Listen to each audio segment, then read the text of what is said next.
नेपाल है। नेपाल एक landlocked country है। लैंडलॉक उसे कहते हैं जो चारों ओर से भूमि से घिरा हो, और ये एक बफर देश है। बफर देश उसे कहते हैं जो दो बड़े देशों के बीच का एक छोटा देश होता है, बफर देश।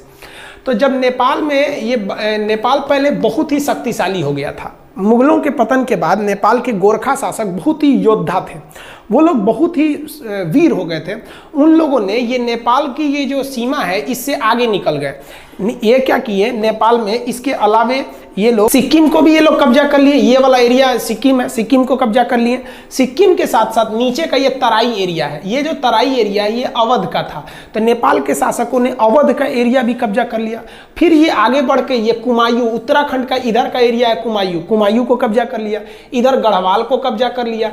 कुमायूं और गढ़वाल को मिला देते हैं तो उत्तराखंड हो जाता है। इन दोनों को कब्जा कर लिया। और यहाँ थी सतलज नदी और ये थी तीस्ता नदी। तो नेपाल की जो सीमा बन गई वो सतलज नदी से लेकर कहाँ तक हो गई, ये तीस्ता नदी तक हो गई। ये यहाँ टी लिख देते हैं, तीस्ता, एस फॉर सतलज। सतलज से तीस्ता नदी के बीच में इनकी क्या हो गई, सीमा बन गई। इतना लंबा इनका क्षेत्र हो गया। इंग्लैंड वाले उन्होंने इसके साथ युद्ध कर दिया। उस युद्ध को कहते हैं एंग्लो नेपाल वार, आंग्ल नेपाल युद्ध। यह युद्ध चला 1814 से लेकर 1816 के बीच में। इस युद्ध में गोरखा बहुत वीरता से लड़े, लेकिन अंग्रेजों का हथियार अच्छा था, उनकी स्ट्रेटजी अच्छी थी। अंततः अंग्रेजों की जीत हो गई और 1816 में एक संधि साइन हुआ। उस संधि यानी समझौते का नाम था सुगौली की संधि। अब आपसे क्वेश्चन ये पूछ सकता है कि सुगौली की संधि कब साइन हुई थी। तो देखिए, सुगौली की संधि साइन हुई थी 1815 में, याद रखिएगा। और वो इम्प्लीमेंट यानी कब उसको अमल में लाया गया, कब से वो लागू हो गया, तो वो 1816 से। तो आप 1816 ही याद रखिएगा क्योंकि उसी दिन से वो लागू हुआ था।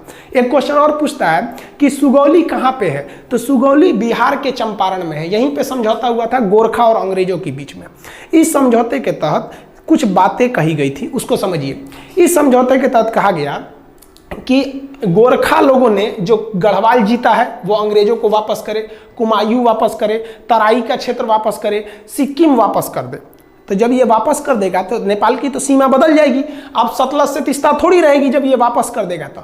तब नेपाल की एक नई सीमा का निर्धारण किया गया जिस पर लेकर अभी विवाद चल रहा है। तो उस सीमा का नाम क्या है, तो समझते हैं हम लोग। आंग्ल नेपाल युद्ध में जब नेपाल की पराजय हुई तो अंग्रेजों ने नेपाल के लिए सीमा का निर्धारण कर दिया।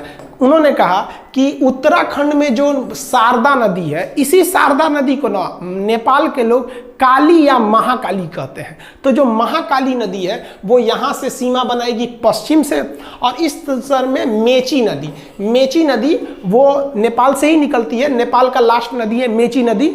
ये मेची नदी नेपाल से निकलकर बिहार के किशनगंज, इधर पे जिला है किशनगंज में महानंदा नदी से वर्तमान में मिल जाती है। तो ये इधर में महाकाली नदी बॉर्डर बन गया और यहाँ पर मेची नदी बॉर्डर बन गया। इन्हीं के बीच में क्या हो गया भैया, नेपाल हो गया। और नीचे में त्रिवेणी, आप पता होगा बिहार के चंपारण में त्रिवेणी बांध है, तो नीचे में त्रिवेणी नदी। तो ये नीचे का एरिया था, वो विवाद का कारण नहीं है। वर्तमान विवाद का काम महाकाली नदी। तो आप समझ गए। अब बात समझते हैं ये क्या चीज़ है, काला पानी और ये लेपुलेख विवाद, इस सब के बारे में। तो इतना समझे। अब नेक्स्ट स्लाइड में हम समझते हैं, ध्यान से समझिएगा। ये जो ट्रीटी थी, ट्रीटी को अगर आप ध्यान से देखेंगे इस पे, तो हम आपको समझा दिए थे। इंडिया नेपाल के बीच में एंग्लो नेपाल वार 1814 से 16 के बीच हुआ। सिगौली की संधि चंपारण में है 1816 में। कौन कौन से एरिया वापस करना पड़ा था, गढ़वाल, कुमायूं, तराई और सिक्किम का एरिया। नदी कौन कौन सी हो गई, महाकाली नदी से लेके, महाकाली नदी यहाँ से, और इधर में मेची नदी के बीच में ये हो गया था। आप भले इसका स्क्रीनशॉट ले सकते हैं। पहले जो नेपाल था, पहले का नेपाल की सीमा यहाँ पे क्या थी, सतलज नदी, और इधर में तीस्ता नदी। लेकिन बाद में क्या कर दिया गया, नेपाल की सीमा को, नेपाल के सीमा को यहाँ पे ये हो गया आपका नेपाल में इधर बना दिया गया मेची नदी को, कि भैया पूरब में आपका मेची नदी और इस साइड में महाकाली नदी। तो ये सुगौली की संधि के बाद का है। नेपाल कहता है कि भैया हम इसी को मानेंगे। तो विवाद कहाँ से है, इसको मानेंगे। तो समझिए इसके बारे में। हालांकि